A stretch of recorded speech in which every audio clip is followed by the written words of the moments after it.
எத்தனை பேருக்கு இந்த மாதிரி பிளெஸ்ஸிங் கிடைக்கும்னு தெரியல. என் அக்கா எப்போவுமே நான் எதுவுமே கேட்க மாட்டேன். பட் நான் கேட்காமலே எனக்காக எல்லாமே பண்ணிடுவா.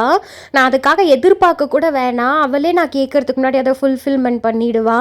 அன்றைக்கி அப்படி தான் ரோஸ் மில்க் வாங்கி வச்சுட்டு நான் போகிறதுக்குள்ளே பஸ் ஸ்டாண்டில் எனக்காக ½ அன் ஹவர் வெயிட் பண்ணிவிட்டு அதுக்கப்புறம் கொடுத்துட்டு போனா. எனக்கு ஒரு மாதிரி கண்ணே கலங்கிடுச்சு அன்றைக்கி.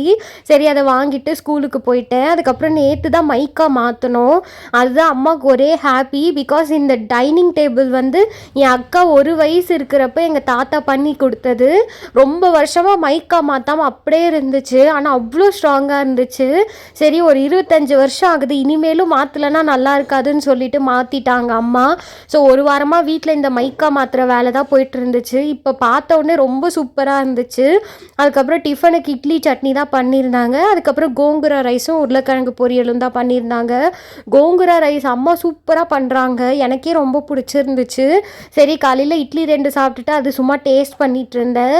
முந்திரி அதுக்கப்புறம் வேர்க்கடலை அதெல்லாம் போட்டு தான் அம்மா எப்போவுமே சமைப்பாங்க. அவ்வளோ டேஸ்ட்டாக இருக்கும். அதுக்கப்புறம் லஞ்சுக்கும் எடுத்துகிட்டு ஆஃபீஸ் கிளம்பிட்டேன். அன்றைக்கி டே அப்படி தான் போச்சு.